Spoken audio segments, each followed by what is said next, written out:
Kenapa saya kemudian tadi di depan juga menyoroti tone of the top, keinginan Pak Jokowi itu kemudian perlu juga menjadi perhatian kita. Saya terus terang pada waktu kasus IKTP, saya dipanggil sendirian. Oleh Presiden. Presiden pada waktu ditemani oleh Pak Pratikno. Jadi saya heran, biasanya memanggil itu berlima, ini kok sendirian. Dan dipanggilnya juga bukan lewat ruang wartawan, tapi lewat masjid kecil itu. Jadi dijemput dari sana. Nah itu di sana, begitu saya masuk, Presiden sudah marah.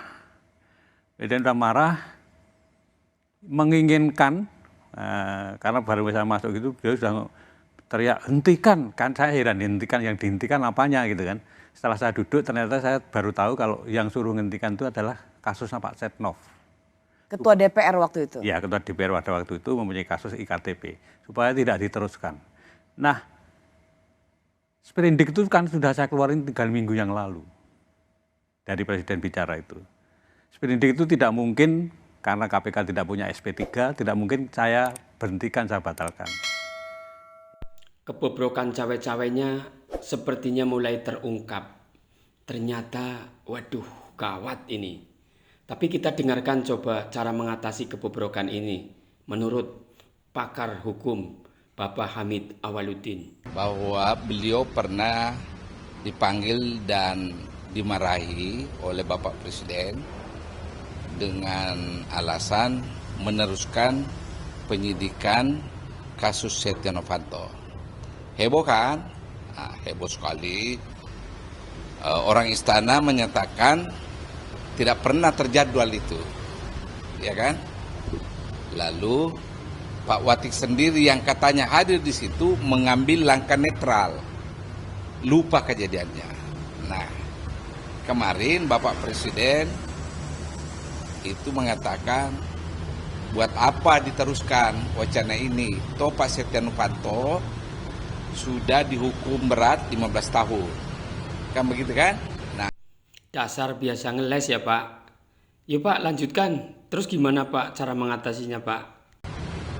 Kalau mengikuti jalan pikiran Bapak Presiden bahwa toh Pak Setia Novanto sudah dihukum, itu belum tuntas menjawab keraguan.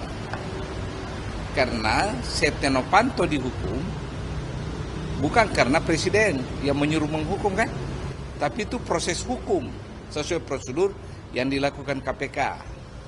Sementara yang disoal oleh publik pernyataan Pak Agus bahwa dia dipanggil dan dimarahi.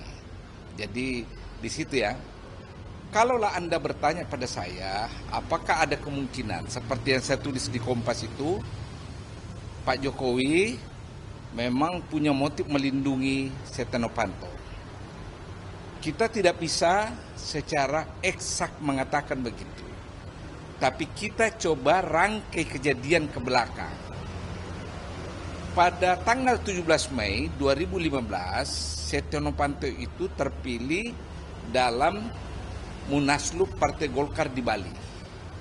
Itu 2015 ya. Kemudian beberapa hari setelah terpilih sebagai ketua umum, Setia Novanto langsung mengatakan Partai Golkar di bawah kepemimpinannya ya, mendukung Pak Jokowi menjadi presiden periode kedua. Nah, coba lihat ya. Itu kan Pak Jokowi baru 2 tahun menjadi presiden. Dan hubungan dengan PDIP, Ibu Megawati itu sudah mulai ada ganjalan kan? Karena kasus Rini, Menteri BUMN. Nah, tiba-tiba ada partai besar. Ingat ya, Golkar itu partai besar, bukan partai pelengkap penderita loh. Yang langsung mau mencalonkan beliau kan.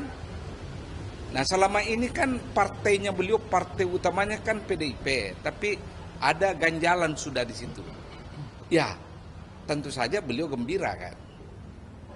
Ya kan? Nah kedua, benang merah yang orang bisa kait-kaitkan adalah Sudirman Said, yang juga mengaku bertemu Presiden, dan Presiden ketika itu suara tinggi menyoal langkahnya Sudirman Said membawa Setia Novanto ke Mahkamah Etika DPR dengan kasus permintaan Papa minta saham di Freeport.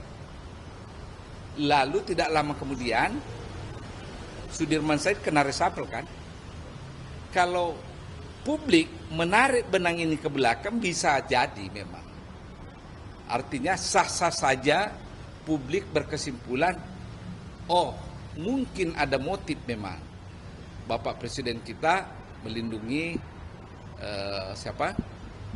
Pak Setia Novanto dengan 2 rentetan kejadian ke belakang itu kan. Pertanyaan hukumnya adalah, lantas gimana? Ya, baik pengakuan Pak Sudirman Said maupun pengakuan Pak Agus Raharjo itu adalah pengakuan sepihak kan, butuh pendalaman lebih jauh, terutama kebenaran cerita itu, ya.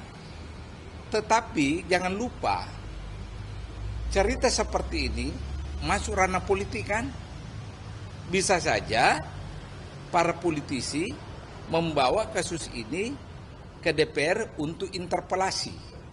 Nah, bisa saja, karena itu ranah politik. Sudah sangat jelas apa yang disampaikan Pak Agus Raharjo dan Pak Hamid Awaludin. Maka kita tunggu keberanian dari DPR untuk menginterpelasi seorang presiden. Dan tentunya ini adalah rekam jejak.